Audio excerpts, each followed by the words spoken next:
YouTube. We are back. We are back to my next video, my next reaction.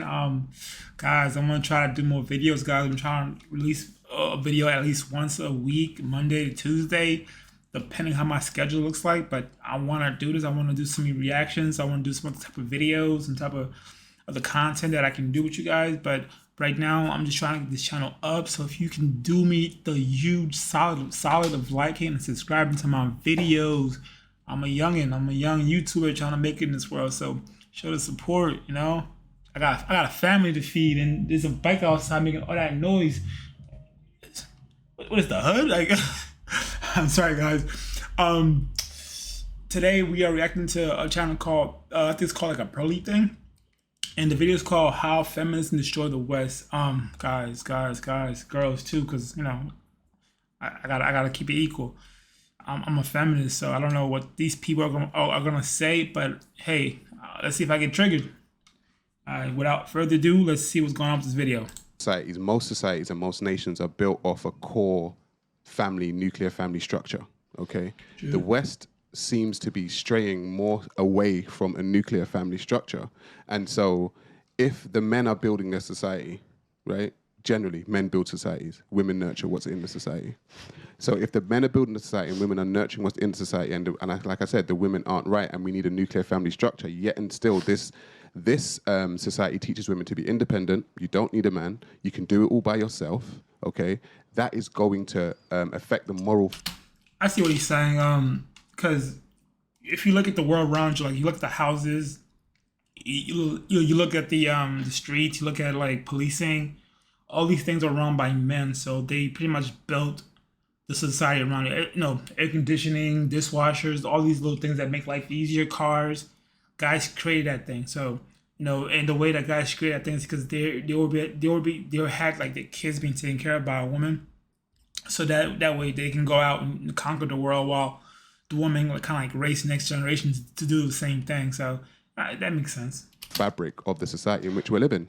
But if you make the point about women making bad choices about partners, if they stop making those choices, then they're wrong for making the choices not to be with partners who are going to be horrible to them. Say that again. So because of feminine sexual liberation, where they choose, like, they don't need a man, they become independent, that sort of thing. Yes. But it's come from a space where women make choices to be with the wrong men, so they decide to make different choices, to be independent, to not pursue those options.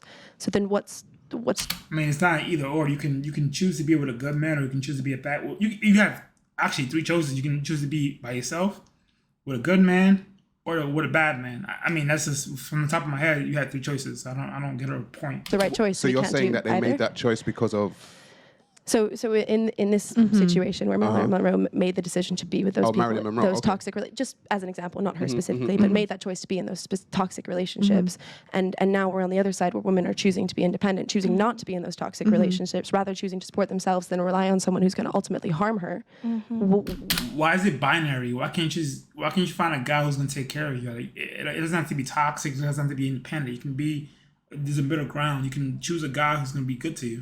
Well, she made those choices to be with those men. But that's what I'm saying. So women are choosing to be on their own. Well, but why are you? Why are you acting like those are the only two options? Like, why are the only two options? Pick a bad guy or be by yourself. Because some people don't actually have a choice. What? I think a lot of women. So when I think about my grandma or the men that she was dating, whatever. At that time, you didn't really have a job. If you're a woman, it wasn't really, you basically forced not to, basically. And then the men that came to you were your... That's wrong. The only people that were forced not to work were like the married women. It was like the white suburban middle class women. What it was you had a situation where jobs were scarce. So you know, if you were a married man, you wanted to go work, you would take jobs away from the working class, like the poor class that weren't married. So those people needed jobs. Women were working back then. That's a misnomer. Like, women were actually working. They didn't want a competitive marketplace for those women so that they can find a job. Because if you had the married woman working with the unmarried woman, the unmarried woman would have no support. They would have no way to get money. Back then, cash was not easy to get. options, right? She had 2 options. Both were not very nice men. And once you get into a relationship, you can fall in love with a narcissist and he could be amazing, and then you marry them, and then they just hurt you every single day. And without any financial freedom or independence, you can't leave, right? So in this society, it's like, look, you could leave today. You could get a job. Yeah, I mean, just because you don't like your options. You could get a job in the past, but what you're saying is with a nuclear family, the woman stays home, she doesn't go to work, she's not independent. That's kind of what I'm hearing. Maybe that's not what you meant, but if a woman can't be financially independent and free, then some people don't actually have that choice in being able to leave a violent relationship. I'm not saying girls can't be financially... Wait, what? That commercial threw me up, but like, you have a choice to get a job. I don't get your point. Independent. Like they can go be financially independent, but what I'm saying, it's not conducive for families. Right. So like kids, it's better for them to have a mom and a dad in the home. Right. That's incredibly heteronormative as well, right? There's so many. Sorry, what's hetero? I don't know. Sorry, as in like straight couples, right? There's so many different family dynamics that can like supportively and genuinely raise a kid. So I will say on this show we try to stick to the rule rather than the exception, and that's not the majority. So I'll get to the rule. I'll get to the rule. 63% of youth suicides, are from single mother homes. 90% of homelessness and runaway children are from single mother homes. You can't put that on the mother. 85% of children who show behavioral disorders are from single mother homes. 80% of rapists with anger problems are from single mother homes. 71% of high school dropouts are from single mother homes. 70% of youths in operated institutions are from single mother homes. 80% of all the youths that are in prison are from single mother homes. So how are you going to blame the woman then? Well, he didn't blame guys, why is your immediate reaction you're blaming the woman when he's just reading a stat? Because I think where this conversation was going was like, you know what, women need to behave, women need to act correctly, and then life would be sweet. There'd be more nuclear families. Like, you just made a whole argument in your head that nobody said. Nobody said that. So how am I gonna argue a strawman argument? Like you created a whole argument in your head that nobody said. That's crazy. That's not the case. There's a lot of relationships that don't work, and for a lot of women, the best situation they can can give to their child is say, "I'm going to leave this man." Okay, and so you know what? But I'm saying that doesn't meet the stats though. Like the stats are very high. We're talking about a majority. Like that's insane to think about. Like this isn't like 50 or 50, 60, whatever. This was like in the 70s to like 80s. It's insane. The man leaves. The man is nowhere to be seen. He's disappeared. Statistically, that's not true. That's not true. Women leave 70 to 80% of the time. I'm pretty sure now it's 80%, and if you're college educated, it's 90%. So women are the ones leaving. And the other thing is like the reason I would put it on the woman is because you pick who you have a baby with. So it's okay. So we're in the UK now, right? And abortion's legal up to 6 months. Yeah. You pick who you have a baby with. You get an out.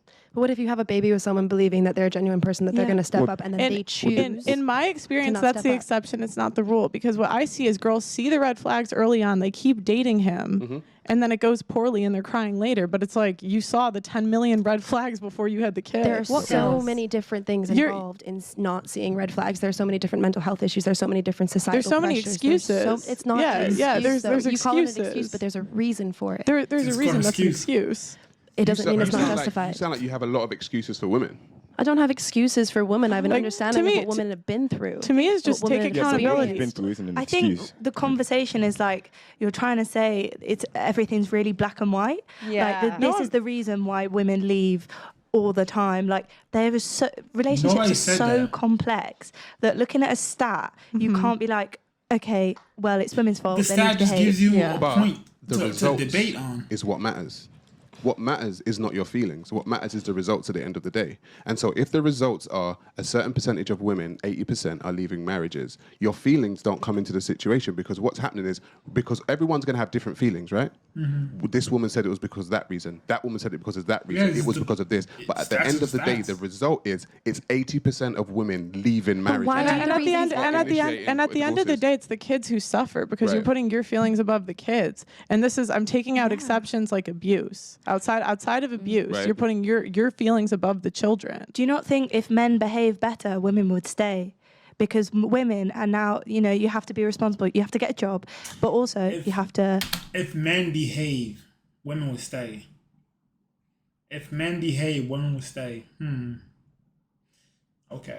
Do the domestic labor. You have to do the emotional labor. Men, in today's society, you have to get a job and you have to isn't that help sexist? out with the Isn't child. that a bit sexist? Yeah, but but why I don't understand why it's okay to be openly sexist against men. But it's not sexist because what if you said if women just behaved better, then it would be better? Because that's what you said. No, that's not. No, you said behave correctly. That's the whole stream. But I was only saying that to combat saying, oh, it's the women's fault. Well, what about if the men could? We're not saying men could be a better husband. That's the problem of not attacking a straw man argument, because in her mind, she's gonna keep trying to say, "Hey, you guys said, what was it again? Of that it's women's fault when nobody said that." So she's gonna argue a point that nobody made, which is it's a fallacy. It's a bad debate tactic.